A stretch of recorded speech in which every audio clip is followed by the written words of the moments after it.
오늘은 6.25 전쟁이 있었던 날이죠. 그래서 6.25 전쟁에 대해서 간략하게 말씀드리고 또 하나님의 말씀을 증거하겠습니다.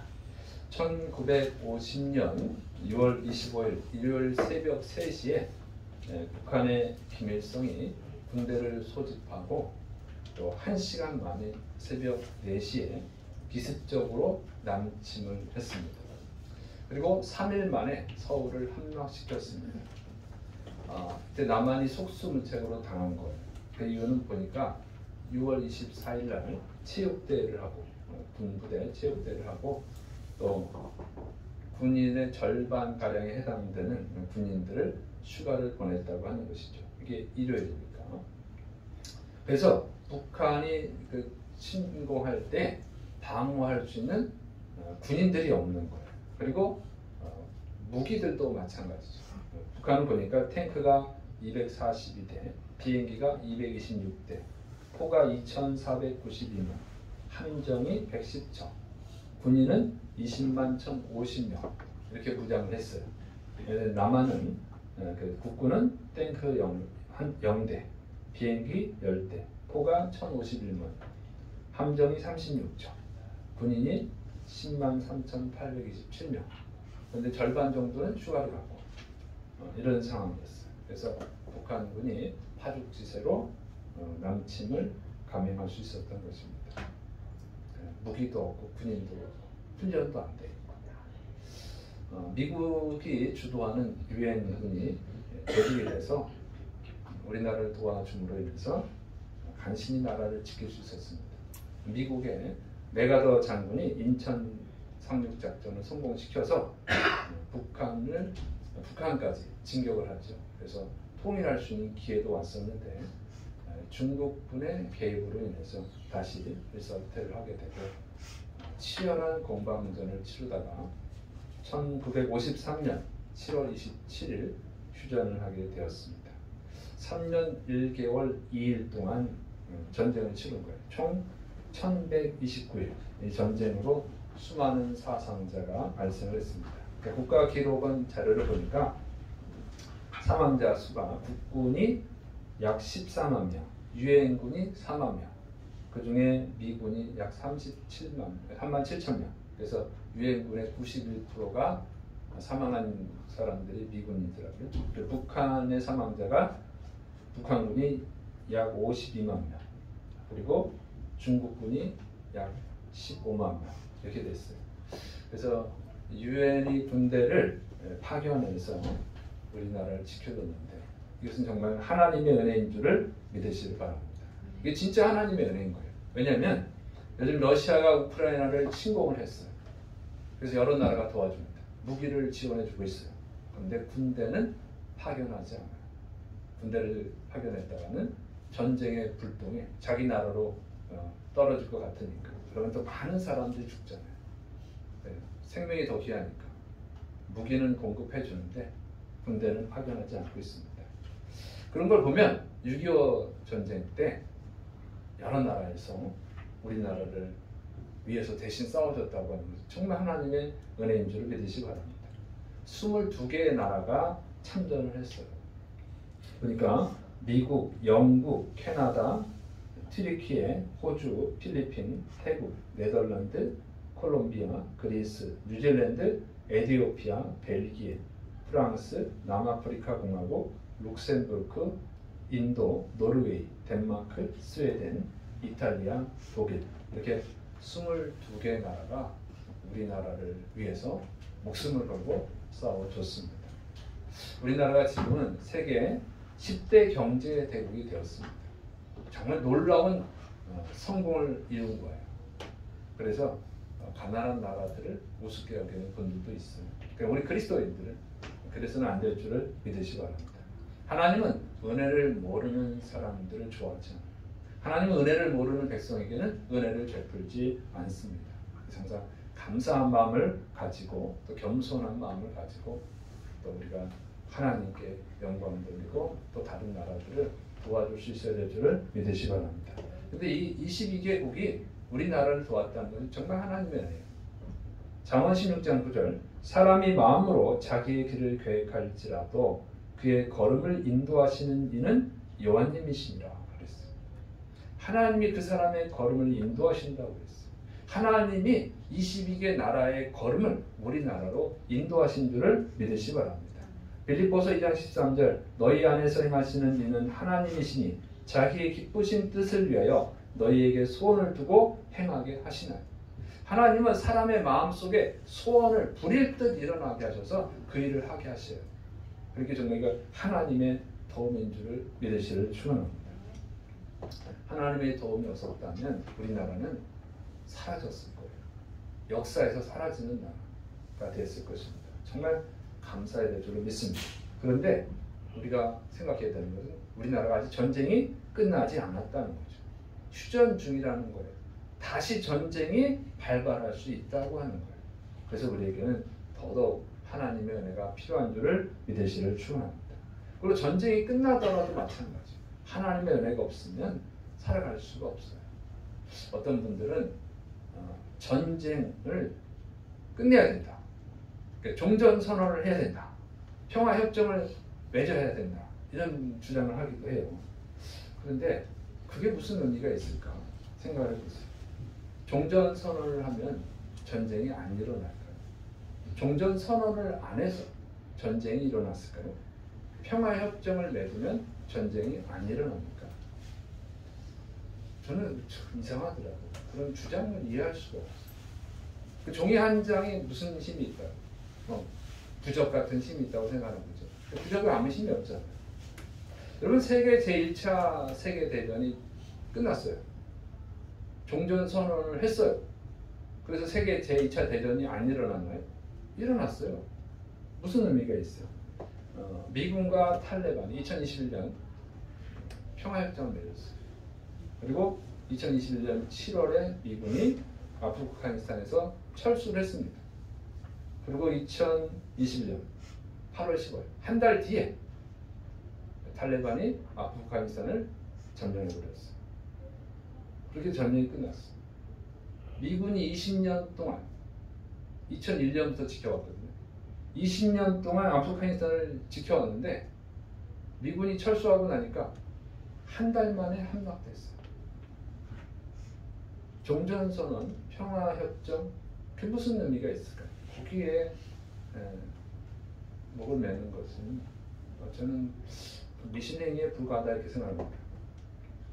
나라를 지키기 위해서는요 여러 가지 중요한 요인들이 있는 거예요. 그런데 그 중에서도 가장 중요한 게 뭘까? 지도자입니다. 지도자. 나라를 살리는 지도자가 있어요. 나라를 멸망시키는 지도자가 있어요.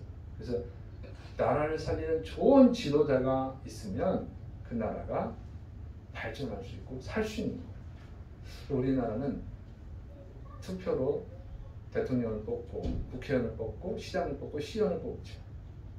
여러분의 손에 달려있는 여러분 좋은 지도자, 나라를 살리는 좋은 지도자를 뽑을 수 있기를 축원합니다.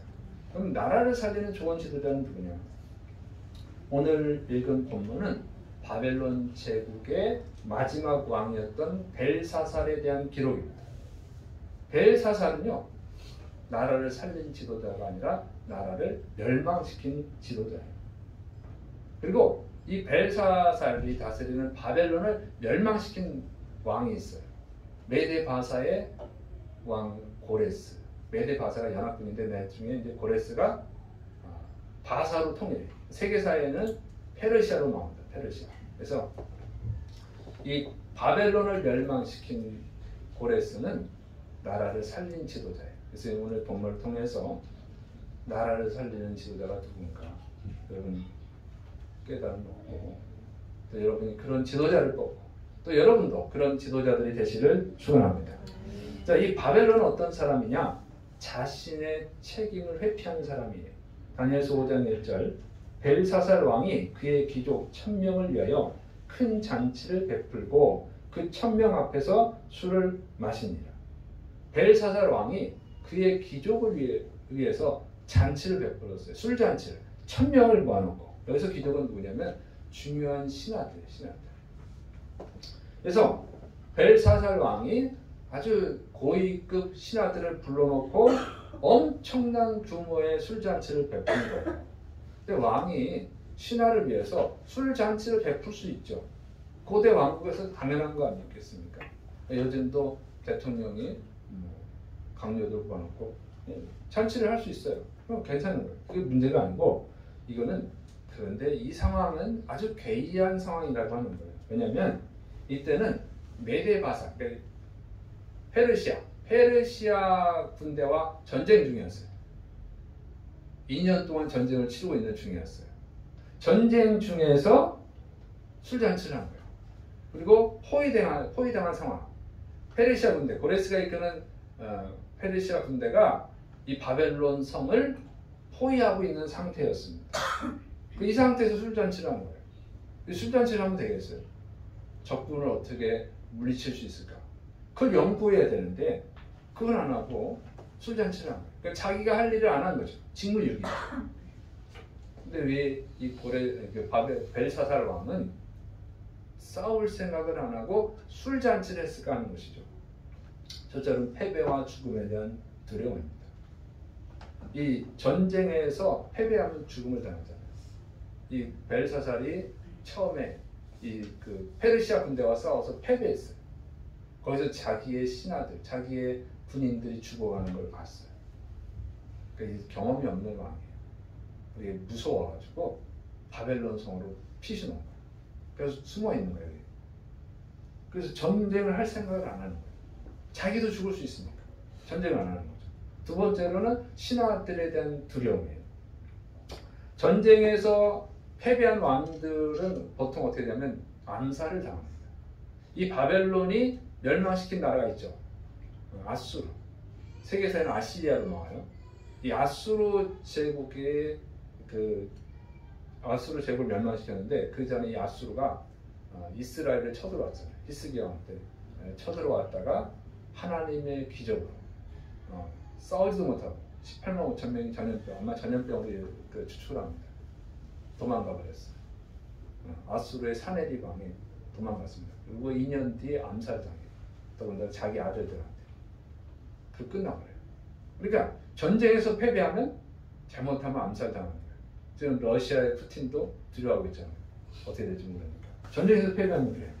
그러니까 이 벨사살 왕이 생각을 한 거예요. 지금 전쟁에서 패배하면 자기가 암살당할 수 있잖아요. 지고 있는 상황이니까. 그래서 신하들의 마음을 달래주려고 술잔치를 벌인 거예요. 신하들의 마음을 살려고 한 것이죠. 머리를 잘 썼는데 문제는 그게 신하들의 마음만 사면 되는 게 아니죠. 적군과 싸워서 이겨야 될 거 아니에요. 적군은 지금 바벨론 성을 무너뜨리려고 하고 있는데 그 준비는 안 하고 신하들의 마음만 달래는 거예요. 결국 고레스가 이끄는 페르시아 군대에 의해서 함락당하고 벨사살은 죽임을 당합니다. 그러니까 자기 할 일을 안 하는 지도자 때문에 망한 거예요. 여러분 아프가니스탄 대통령의 이름이 누군지 아십니까? 아프가니스탄 대통령 이름 아시는 분 있어요? 아마 모를 거예요. 아무도 모를 거예요. 저도 설교를 준비하느라고 안 거지. 누구냐면 아슈라프 간입니다. 아슈라프 간이 대통령이에요. 근데 그 사람의 이름을 아는 사람은 없어요. 잊혀지고 있는 거예요. 기억할 필요가 없으니까요. 근데 이 아슈라프 간이가 미국의 토니 블링컨 국무장관하고 대화를 했어요. 통화를. 전쟁 일주일 전에. 뭐라 그랬냐? 죽더라도 싸우겠다. 죽는 한이 있어라도 이 카불 수도를 지키겠다. 그랬는데 8월 15일 함락되기 바로 전날 8월 14일 날 돈을 챙겨서 비행기 타고 외국으로 도망가고 있어요. 그래서 함락된 거예요. 대통령이 싸울 생각을 안 하고 도망갔는데 누가 싸우겠어요? 그래서 망해버린 거죠. 자기 할 일을 안 하는 대통령 때문에 20년 동안 다른 나라가 지켜준, 미국이 지켜준 그 나라가 망해버렸어요. 자, 우크라이나 대통령, 우크라이나의 대통령 이름은 아십니까? 아시는 분은 그런 거예요. 제렌스키 다 알죠? 웬만하면 다 알아요. 모르면 간첩이야. 전 세계적인 영웅이 됐어요. 왜 그래요? 러시아가 2, 3일 만이면 키이우를 함락시킨다고 그랬어요. 길어도 일주일이면 전쟁이 끝난다고 그랬습니다. 전 세계가 다 그렇게 봤어요. 근데 1년이 넘었어요. 아직도 지키고 있어요. 그리고 상황이 역전되고 있습니다. 러시아가 공격을 했었는데 이제는 우크라이나가 러시아를 공격해요. 러시아가 방어를 하고 있죠. 그 와중에 러시아 용병 대장 프리고진이 또 반란을 일으켜서 모스크바까지 진격한다고 가다가 협상이 돼가지고 이제 철군하고 하기로 했는데 러시아가 위험한 상황이 됐어요. 왜 이런 상황이 됐습니까? 우크라이나의 젤렌스키 대통령이 끝까지 포기하지 않고 목숨을 걸고 싸우니까 국민들이 다 하나가 되는 거예요. 지도자가 자기 할 일을 하면 승리하는 거예요. 성경에도 이런 일들이 있죠. 다윗이 사울왕이 죽이려고 해서 블레셋 나라에 피신했을 때예요. 거기 시글락이라고 하는 지역에서 살았는데 다윗이 그 전쟁터에 나갔다 돌아온 사이에 아말렉 군대가 약탈을 했어요. 여자들, 아이들, 재물 다 약탈해 갔어요. 그러니까 다윗의 부하들이 이성을 잃은 부하들이 생겼어요. 그래서 이런 어려움을 당한 것은, 이런 불행을 당한 것은 다윗 때문이다. 다윗을 다 돌로 쳐 죽이자. 막 선동을 합니다. 근데 다윗이 그것을 절망하지 않아요. 하나님께 기도하고 아말렉 군대를 추격합니다. 그리고 다 뺏어와요. 다윗이 자기 할 일을 하니까 분노했던 군인들도 하나가 돼서 힘을 합쳐서 아말렉과 싸워서 승리하는 거예요. 그러니까 중요한 것은 지도자가 자기 할 일을 하는 거예요. 포기하지 않고. 포기하는 걸 좋아하는 지도자를 뽑으면 그 나라는 망하는 거예요.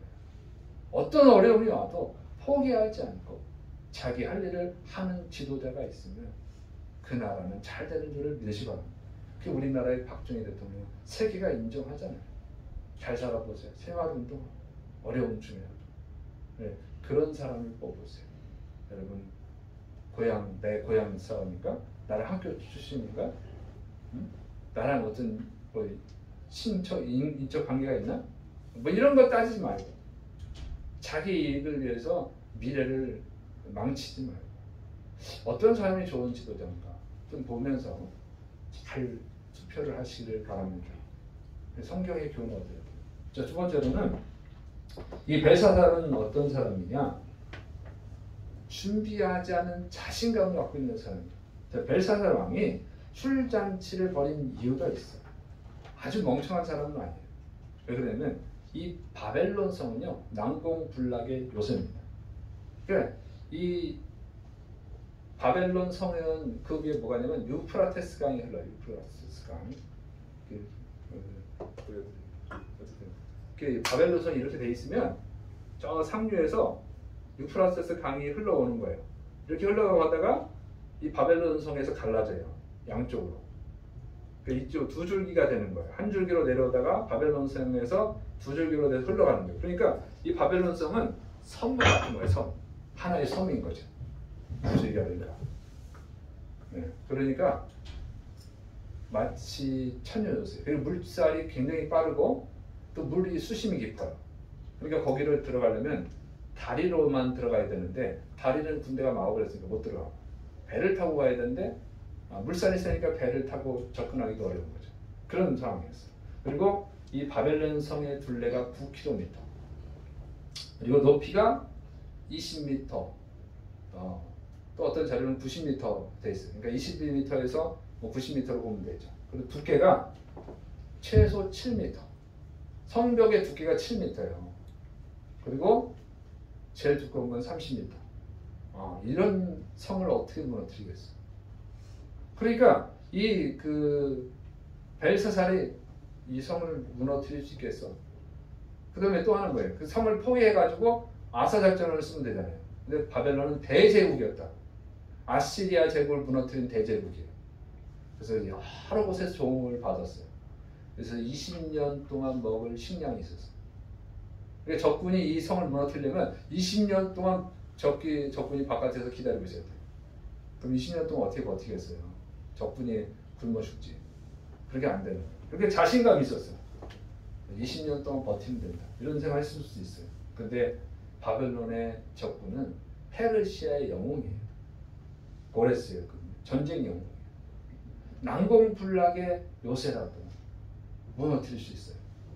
그래서 생각을 했어야 되는데 이걸 누가 무너뜨리겠어? 벨사살은 안일하게 생각을 한 거예요. 시간을 끌면 도망가겠지, 물러가겠지 이렇게 생각을 했는데 이건 지나친 너무나 안일한 자신감이었다고 하는 것이죠. 고레스 왕을 과소평가한 것. 이 바사 제국 페르시아의 고레스는요 2년 동안 이 성을 무너뜨릴 연구를 했어요. 그래서 어떻게 되냐면 유프라테스 강 저 상류에서 뚝을 쌓고 땅을 파가지고 물줄기를 다른 데로 돌려버린 거예요. 그러니까 이 물이 흘러오다가 어떻게 돼요? 흐르는 물이 줄어드는 거죠. 배를 안 타고 가도 되는 발로 걸어서 침투를 하게 됩니다. 그런데 이때 뭐하고 있었냐?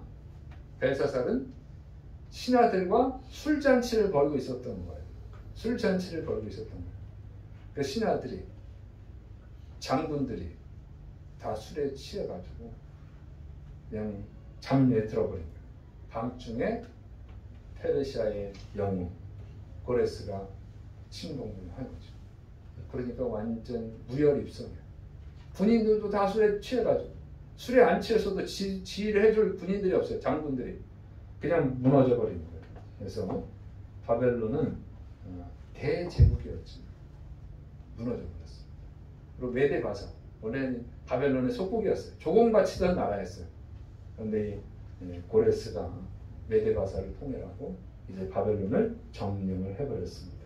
그러니까 바벨론의 왕은 벨사살 왕은 자기 할 일을 안 하는 왕이고 고레스 왕은 자기가 할 일을 찾아서 하는 거예요.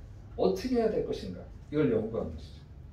그래서 준비하는 자, 미래를 준비하는 자가 위대한 지도자고 나라를 살리는 지도자인 줄을 믿으시 바랍니다.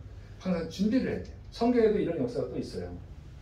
창세기에 보면 아브라함 시대에 메소포타미아 연합군하고 가나안 연합군 간에 전쟁을 하게 됩니다.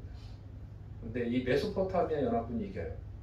그래서 가나안 연합군에 속한 나라들, 백성들 포로로 끌려가고 재물을 다 약탈당합니다. 근데 그 소돔과 고모라 나오잖아요. 그 소돔이 바로 가나안 연합군에 속한 나라예요. 그 소돔 성에 누가 살았어요? 네, 롯이 살았죠. 롯. 아브라함의 조카 롯이 살았어요. 롯도 포로로 끌려간 거예요. 그 소식을 들은 아브라함이 어떻게 하냐? 318명의 군인을 이끌고 가서 메소포타미아 연합군을 격파하고 다 찾아옵니다. 이건 기적이죠. 가나안 연합군 5나라, 메소포타미아 연합군 4나라예요. 4나라지만 얼마나 강력한지 5나라 연합군을 격파를 했어요. 그런 강력한 연합군대를 318명으로 물리친 거예요. 어떻게 기적이 일어났어요? 창세기 14장 14절 아브라함이 그의 조카가 사로잡혔음을 듣고 집에서 빌리고 훈련된 자 318명을 거느리고 당까지 쫓아가서 이렇게 되어 있습니다. 메소포타미아 연합군은 전쟁에 승리했으니까 뭐 해야 승리하면 술잔치 하는 거지. 그냥 술에 다 골아 떨어져 있는 거예요. 그때 318명, 그냥 318명이 아니라 집에서 길리고 훈련된 자, 평상시에 철저하게 훈련시켜 놓은 군인들을 가지고 사병이에요. 공격을 기습을 해버리니까 승리한 것. 또 하나님이 도와주셨으니까. 그래서 준비하는 자가 되어야 될 줄을 믿으시 바랍니다. 사람들은 어제의 성공으로 오늘도 살아가려고 해요. 미래도 어제의 성공이 미래를 보장한다고 착각하는 거예요. 그렇지 않아요. 어제의 성공이 미래의 성공을 보장하는 것은 아니에요. 어제의 성공으로, 어제 성공한 그 자신감으로 오늘을 살아갈 수는 있어요. 그러나 미래의 승리를 보장하는 것은 아니에요. 미래도 승리하려면 오늘 준비해야 되는 줄을 믿으시기를 축원합니다. 그래서 난공불락의 요새 바벨론 성을 무너뜨렸던 위대한 지도자 고레스는 준비하는 자였습니다. 여러분 미래를 위해서 준비하시기를 축원합니다. 미래를 준비하는 사람이 돼야 돼요. 참 가끔 보는 사람들이 답답할 때가 있어요. 돈이 잘 벌잖아요. 돈을 잘 벌리면 막 쓰기 바쁜 사람. 그럼 미래를 써버리는 거예요. 미래에 사용할 것을 오늘 쓰는 거예요. 그 사람은 미래가 없어요. 좀 덜 벌더라도 오늘 열심히 번 것을 미래를 위해서 저축하고 미래를 위해서 투자하는 사람은요 미래에 성공할 수 있습니다. 여러분 미래를 위해서 준비하는 자들이 되시길 축원합니다. 근데 우리가 가장 준비해야 되는 거예요? 신앙. 우리 하나님 나라에 가야 돼요. 천국에 갈 준비를 하시기를 축원합니다. 세 번째로는요, 이 벨사살은요 우상을 숭배하는 자예요. 다니엘서 5장 2절 4절 벨사살이 술을 마실 때에 명하여 그에 붙인 느부갓네살이 예루살렘 성전에서 탈취하여 온 금은 그릇을 가져오라고 명하였으니 이는 왕과 귀족들과 왕들과 후궁들이 다 그것으로 마시려 함이었더라. 이에 예루살렘 하나님의 전 성소 중에서 탈취하여 온 금그릇을 가져오매 왕이 그 귀족들과 왕후들과 후궁들과 더불어 그것으로 마시더라. 그들이 술을 마시고는 그 금은 구리, 쇠, 나무, 돌로 만든 신들을 찬양하니라. 벨사살 왕이 하나님의 성전에서 쓰는 금그릇으로 술을 퍼마신 거예요. 그러면서 바벨론의 신들을 찬양을 했습니다. 우상이죠, 우상. 바벨론에는 많은 신들이 있었어요. 금으로 만든 우상, 우르로 만든 우상, 구리로 만든 우상, 쇠로 만든 우상, 나무로 만든 우상, 돌로 만든 우상. 수많은 우상들이 있었습니다. 그 우상들을 찬양합니다. 왜 그러냐면 이 벨사살 왕은 그 우상들을 진짜로 믿었어요. 그 우상들이 바벨론을 지켜줄 거라고 믿은 거예요. 그래서 페르시아하고 전투에서 패배하고 돌아올 때 지나오면서 그 지역에 있는 우상들을 다 뺏어간 거예요. 백성들의 우상들을 뺏어가고 온 거예요. 우상이 많을수록 신이잖아요. 신이 많을수록 우리를 지켜주는 신이 많으면 우리가 이긴다. 믿음을 갖고 있습니다. 믿음이 너무 좋아. 우상에 대한 믿음이 좋았어요. 그런데 그 우상이 뭐예요? 그 신이 가짜잖아요. 그 우상은요, 인간이 상상으로 만드는 가짜 신이에요. 진짜 신이 아니라고. 존재하지 않는 신이에요. 없는 신이야. 그냥 우상 믿는 사람들, 그 신 본 사람 있나요? 없잖아요. 그죠? 여러분, 우상 섬기는 사람들한테 물어보세요. 당신이 믿는 신 본 적 있어? 없어요. 그냥 상상으로 만들어낸 거예요. 그래서 여러분 보세요. 불상만 해도 여러 나라의 불상이 다 틀려. 제가 불상을 똑같은가 확인해 봤어요. 응? 다 틀려. 우리나라에서만 해도 다 틀려. 뭐예요? 인간의 상상으로 만들어낸 거잖아요. 가짜 신이에요. 이 가짜 신을 믿는 거예요. 가짜 신을. 그 신이 지켜줄 거라. 그리고 그 신을 위해서, 그 신을 찬양하기 위해서 하나님을 모독한 거예요. 하나님의 성전에서 사용하는 그 기명, 하나님께 제사 드릴 때 사용하는 금그릇으로 술을 퍼마시고 우상들을 찬양한 거예요. 그러니까 하나님을 모독한 거죠. 하나님께 제사 드리는 그릇은 하나님께 제사 드릴 때만 사용해야 돼요. 그건 다른 신이 아니라 다른 사람이 써도 저주받아요. 근데 그걸 술을 퍼마시면서 우상들을 찬양한 것은 모독 중에 모독. 완전 신성 모독이죠. 더군다나 있지도 않은 신, 가짜 신을. 그래서 하나님이 내버려 줄 수가 없죠. 반드시 심판하신 거예요. 다니엘서 5장 25절 28절 기록된 글자는 이것이니 곧 메네 대겔 우바르시니라. 그 글을 해석하건대 메네는 하나님이 이미 왕의 나라의 시대를 세워서 그것을 끝나게 하셨다며 대겔은 왕을 저울에 달아보니 부족함이 보였다며 베레스는 왕의 나라가 나뉘어서 메대와 바사 사람에게 준바되었다 함이니이다. 바벨론의 어떤 사람도 점쟁이도 박수도 무당도 아무도 뭐 학자도 해석을 못하는 거예요. 나라의 셋째 통치자를 삼아주고 금목걸이를 그냥 목에 걸어준다고 해도 아무도 그 글을 해석하지도 못하는, 읽지도 못하고 해석도 못해요. 하나님의 사람 다니엘이 해석을 해주죠. 그래서 하나님이 당신을 저울에 달아보니까 부족하다. 그래서 당신의 나라를 끝내고 이 메데바사 나라에 넘겨준다. 이런 내용이다. 이렇게 설명을 해주죠. 그걸 들었으면 어떻게 해야 돼요? 회개를 해야지, 회개를. 벨사살 왕이 회개를 하죠. 약속을 지키죠. 다니엘이면. 약속 왜 지켰는지 모르겠어요. 멋있으려고 했는지 모르겠어요. 어쨌든 자기가 회개를 했어야 돼요. 회개를 하지 않아서 그날 밤 이 손가락이 나타나서 글씨를 쓴 그날 다니엘이 그 해석을 해준 그날 밤에 바로 고레스가 이끄는 페르시아 부대가 이 성에 쳐들어와서 결국 죽임을 당하고 맙니다. 여러분, 하나님은 온 우주의 유일한 신인 줄을 믿으시기 바랍니다. 하나님은 진짜 신이에요. 그리고 말씀 한마디로 온 우주를 창조하신 전능하신 하나님이에요. 전능하신 신이에요. 그 하나님을 모독하는 자는 누구든지 심판을 면치 못합니다. 그리고 그 하나님을 높이는 자는 복을 받을 줄을 믿으시기를 축원합니다. 그래서 이게 벨사사가 없는 죽고 나라가 망한 거예요. 반면에 고레스는 어떻게 했냐면 고레스, 이 바벨론을 멸망시킨 고레스는 어떻게 하냐면 BC 538년에 멸망을 시켰는데 멸망을 시키고 나서 한 일이 뭐냐면 포로들에게 다 돌아가도 된다. 너희 나라로 돌아가라. 그리고 이스라엘에게는 더 특별한 은혜를 베풀죠. 성전을 건축해도 된다. 성전을 건축할 수 있도록 도와줍니다. 역대하 36장 22절 23절 바사의 고레스 왕 원년에 여호와님께서 예레미야의 입으로 하신 말씀을 이루시려고 여호와님께서 바사의 고레스 왕의 마음을 감동시키심에 그가 온 나라에 공포도 하고 조소도 내려 이르되 바사 왕 고레스가 이같이 말하노니 하늘의 신 여호와님께서 세상 만국을 내게 주셨고 나에게 명령하여 유다 예루살렘의 성전을 건축하라 하셨나니 너희 중에 그의 백성 된 자는 다 올라갈지어다. 너희 하나님 여호와님께서 함께 하시기를 원하노라 하였더라. 고레스가요 예루살렘 성전 바벨론이 무너뜨린 성전을 다시 건축해라. 다시 재건하라.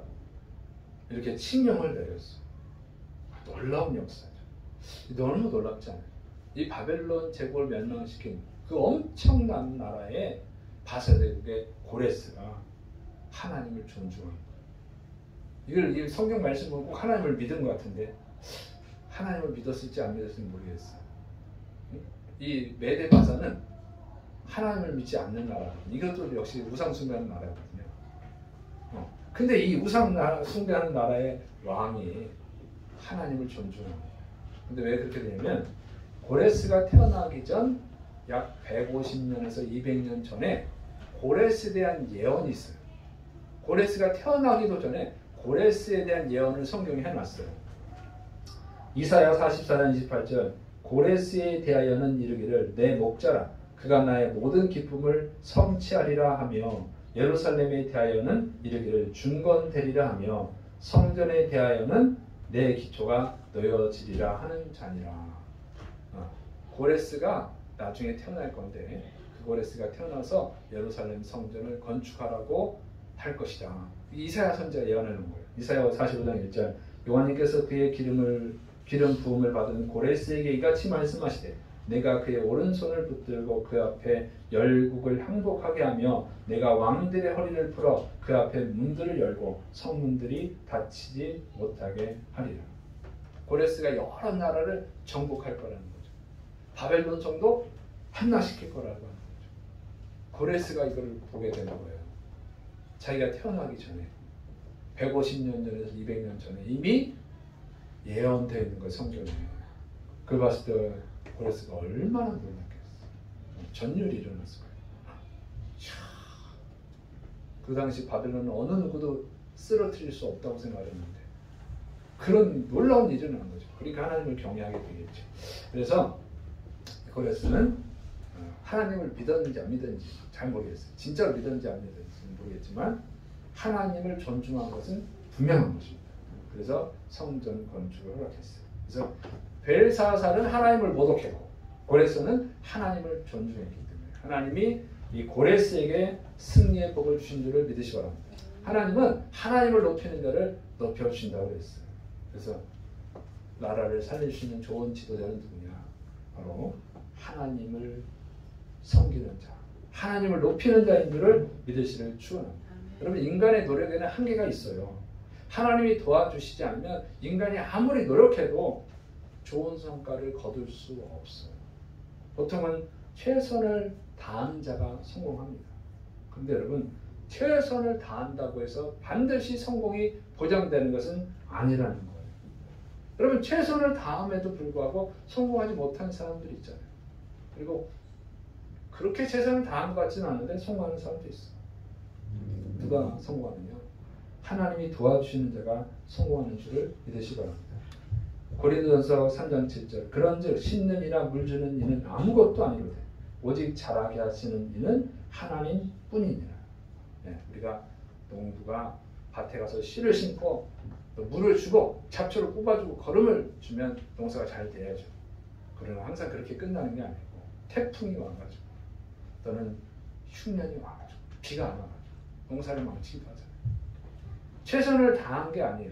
최선을 다 안 한 게 아니에요. 최선을 다했지만 자연이 안 좋으면 그 헛수고가 되죠.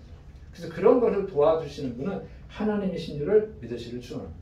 최선을 다하라는 얘기예요. 그런데 하나님의 도움이 필요하다는 거죠. 시편 기자도 이렇게 고백합니다. 시편 127편 1절 2절 여호와님께서 집을 세우지 아니하시면 세우는 자의 수고가 헛되며 여호와님께서 성을 지키지 아니하시면 파수꾼이 깨어있음이 헛되도다. 너희가 일찍 일어나고 늦게 누우며 수고의 떡을 먹음이 헛되도다. 그러므로 여호와님께서 그의 사랑하시는 자에게는 잠을 주시는도다. 아멘. 사람의 수고가 헛되지 않으려면 하나님이 도와주셔야 되는 줄을 믿으시를 축원합니다. 하나님이 도와주시면 두 다리 뻗고 잠을 잘 수 있어요. 잠을 잘 수 있습니다. 사랑하시는 자에게 잠을 주신다는 말은 그런 뜻이에요. 평강을 주신다. 평강. 그래 여러분, 하나님이 평강을 안 주면 밤에 잠을 못 자고 불면증에 시달리잖아요. 고통스럽죠. 하나님 평강을 주셔야 돼요. 새벽부터 열심히 일한다고 해서 모두가 부자가 되는 것은 아니에요. 새벽부터 일하다가 교통사고로 돌아가시는 분들이 있어요. 열심히 일하다가 뇌졸중으로 쓰러지는 분들이 있어요. 건강하게 살겠다고 달리기 하다가 심장마비로 세상을 떠나가시는 분도 있어요. 그게 인간의 한계예요. 여러분, 사람은 최선을 다해서 노력해야 됩니다. 그러나 그 노력이 성공을 보장하지는 않아요. 그 성공을 보장해 주는 분은 하나님이신 줄을 믿으시를 축원합니다.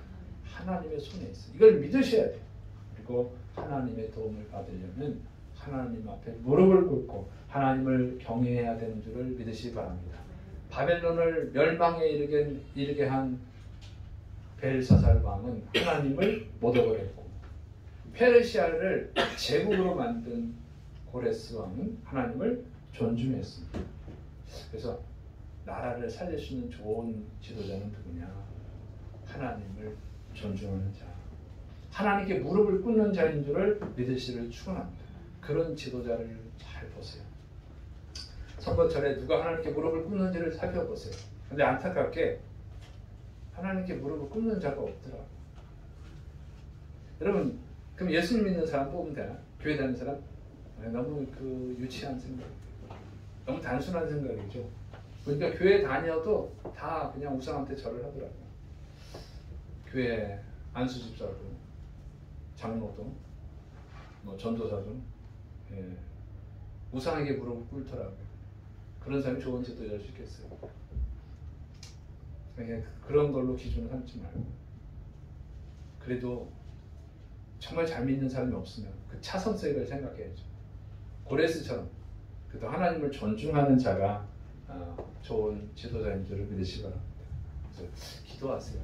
이왕이면 정말 하나님을 잘 믿는, 하나님께 무릎 꿇는, 우상한테 무릎 꿇지 않고 하나님께 무릎을 꿇는 그런 지도자가 나올 수 있도록 기도하세요. 근데 그 다음에 없으면 하나님을 존중하는 자, 하나님을 존중할 줄 아는 지도자가 나올 수 있도록 기도하시고, 대통령 선거, 국회의원 선거, 시장 선거, 시의원 선거 때 그래도 하나님께 무릎을 꿇는, 무릎은 꿇지 않더라도 하나님을 존중하는 그런 사람이 좀 나올 수 있도록 기도하셔야 됩니다. 여러분의 기도의 손에 달려있는 거예요.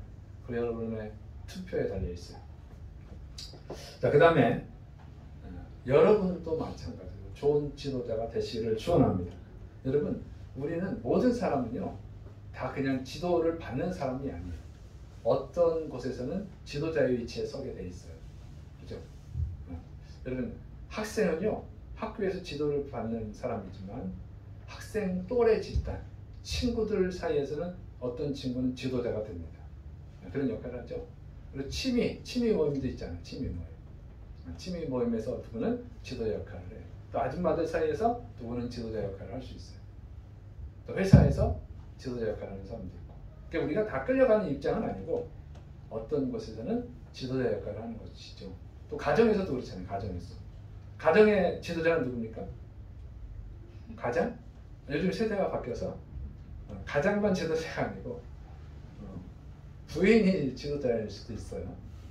또 세상이 더 이상해져가지고 부모가 지도자가 아니고 자식이 지도자인 경우도 있어. 자식이 하자는 대로 다 해. 그 가정은 자식이 지도자죠.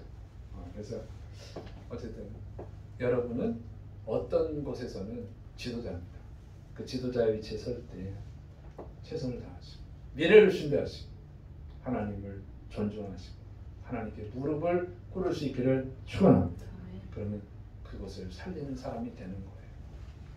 그래서 우리나라는 아직 전쟁이 끝나지 않았습니다. 전쟁이 끝나도 문제예요. 우리에게는 북한보다 더 강력한 중국과 러시아가 있잖아요. 그래서 우리는 항상 하나님을 의존해야만 살 수 있는 나라입니다. 그래서 그런 좋은 지도자가 나올 수 있도록 기도하시고 가능하면 여러분이 그런 지도자가 될 수 있기를 축원합니다. 여러분의 자녀들이 그런 지도자가 될 수 있도록 잘 양육하시기를 축원합니다. 기도하겠습니다. 사랑이 많으신 하나님 아버지, 우리 6.25 전쟁 가운데서 하나님 우리나라를 지켜주시고